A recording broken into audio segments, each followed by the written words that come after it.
ये सब पढ़ाते हैं कि जहांगीर की माँ हिंदू थी, शाहजहां की माँ हिंदू थी।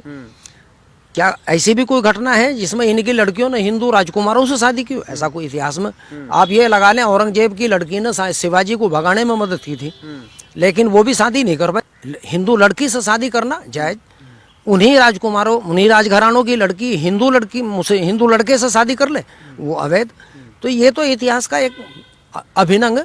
अब अगर मैं आपको बताऊं, पठान ब्राह्मणों का एक गोत्र, कोई भी इसे विश्वास नहीं करेगा। अच्छा। लेकिन अगर आपको ये जब ये देखेंगे, कहने का शकुनी का, कहने का गंधारी कहाँ की थी? गंधार की। तो वहाँ ब्राह्मण भी रहे होंगे, उनका गोत्र भी अफगान रहा होगा। वो क्षेत्रीय, क्योंकि हर क्षेत्र के ब्राह्मण के गोत्र अलग अलग। आज में सब जितने भी ब्राह्मण गोत्र के लोग थे सब मुसलमान। वो तब भी शकुनी के खानदान के थे।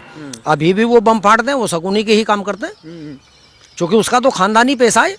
अगर आप जेनेटिकली उसके रेस के हिसाब से देखें, यानी जब महाभारत होने के बाद युधिष्ठिर ने एक यज्ञ करने का विचार किया कि भाई एक ऐसा यज्ञ किया जाए जिसमें भारत को एकीकृत किया जाए, तो जो शकुनी मामा का लड़का था उसने फिर आंदोलन कर दिया।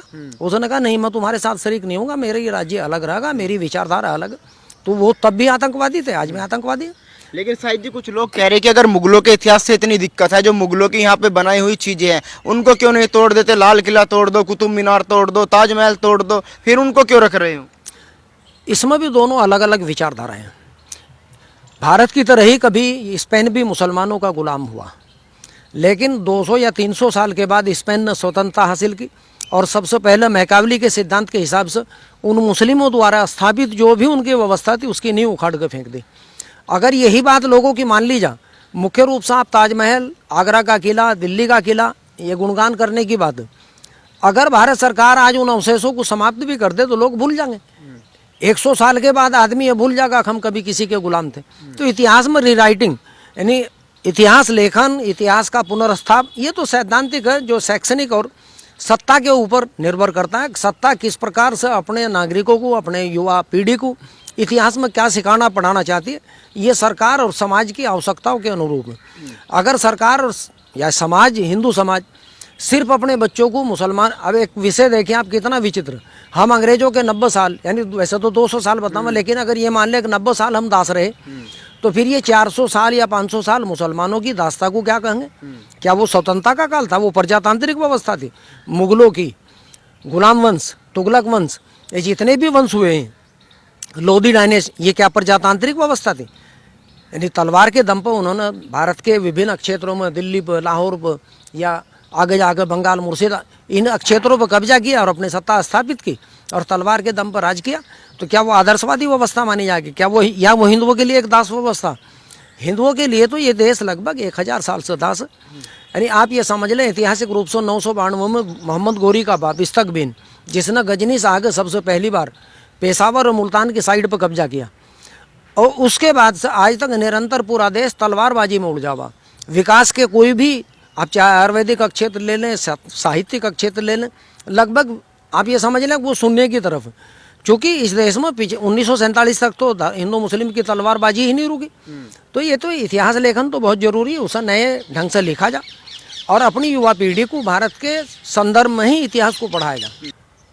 अगर ऐतिहासिक रूप से देखें, अकबर को महान बताया, फिर महाराणा प्रताप क्या था? वो कहते रहे बहुत बहादुरी से लड़ा और अंतिम क्षणों तक लड़ते रहे। फिर इनमें महान कौन था?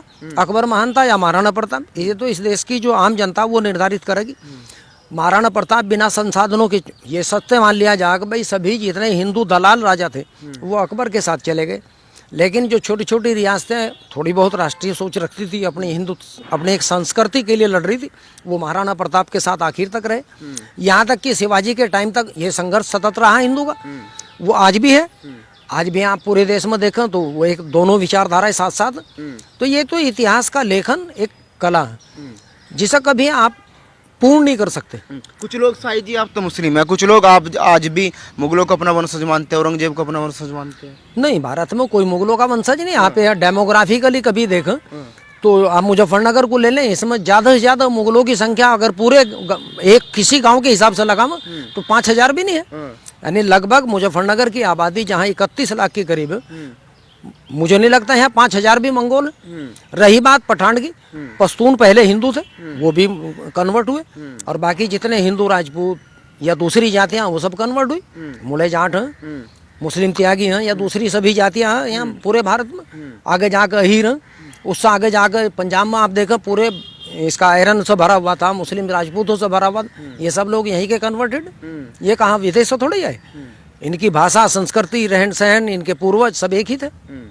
जो लोग सवाल उठा रहे कि बदलाव नहीं होना चाहिए, आपको क्या लगता है? नहीं, बदलाव तो प्रकृति का नियम है। अब आप ये देखिए भौगोलिक और पर्यावरण के हिसाब से ही मौसम परिवर्तन हो रहा, तो इतिहास का परिवर्तन क्यों नहीं होगा? इतिहास पहले भी तो हो सकता था ना परिवर्तन। नहीं, पहले तो इच्छा शक्ति ही नहीं थी।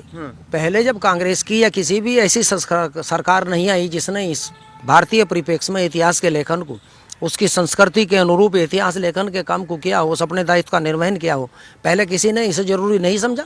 अगर ये आज सरकार इसे सकारात्मक कदम को उठा रही तो ये कदम सराहनीय है। भाई हम अपने बारे में, अपनी हम क्या थे इसके बारे में भी तो पढ़ें। हम विदेशी आक्रांता आए, ये सच है। अगर ये मान लिया जाए कि वो आके यहाँ बस गए, उन्होंने शादी विवाह यहीं किए, ये सब पढ़ाते हैं कि जहांगीर की माँ हिंदू थी, शाहजहां की माँ हिंदू थी। क्या ऐसी भी कोई घटना है जिसमें इनकी लड़कियों ने हिंदू राजकुमारों से शादी की? ऐसा कोई इतिहास में आप ये लगा लें, औरंगजेब की लड़की ने शिवाजी को भगाने में मदद की थी, लेकिन वो भी शादी नहीं कर पाई क्योंकि औरंगजेब इसकी अनुमति नहीं दे सकता था। तो इवन औरंगजेब जैसा कट्टरपंथी, जो एक कश्मीरी लड़की, उसका एक अलग इतिहास है, वो उससे प्यार करता था, वो उसकी डेथ होगी, वो शादी नहीं कर पाया।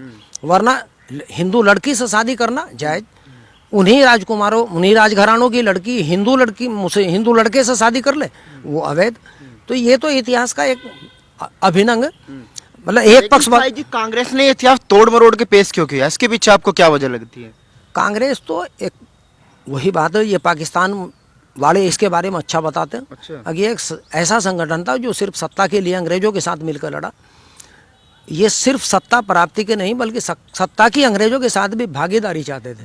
कांग्रेस सरकार के द्वारा जो इतिहास लेखन का काम, जो इतिहास हम लोगों को पढ़ाया गया, वो था जो प्रोफेसर ताराचंद जैसे लोगों ने लिखा, जिसमें प्राचीन भारत की आलोचना, मध्य भारत की प्रशंसा और आधुनिक भारत यानी अंग्रेजी काल के शासन की विशेषताएं, चूँकि सारा विकास अंग्रेजों की ही देन, इन्होंने ये प्रमाणित कोशिश करी करने की। अब बीच में रह गया एनसीईआरटी ने मुगलों के 200 साल के इतिहास को, यानी 1526 में यहाँ पहली बार बाबर आया। बाबर के टाइम से लेकर बहादुर शाह जफर 1857 की क्रांति के बीच का जितना इतिहास है उसे इन्होंने मुगल काल, स्वर्ण काल, यानी जितने काल हो सकते थे श्रेष्ठ काल, वो सब ये बताए गए।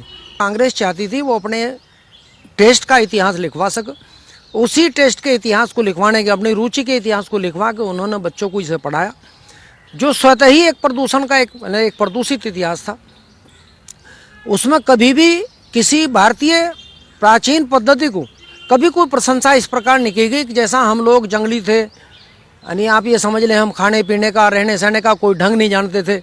ये सब प्राचीन भारत का हिस्सा, क्योंकि ये अंग्रेजों द्वारा स्थापित की गई व्यवस्था थी। प्राचीन भारत यानी हिंदू इंडिया, मुस्लिम इंडिया और मॉडर्न इंडिया।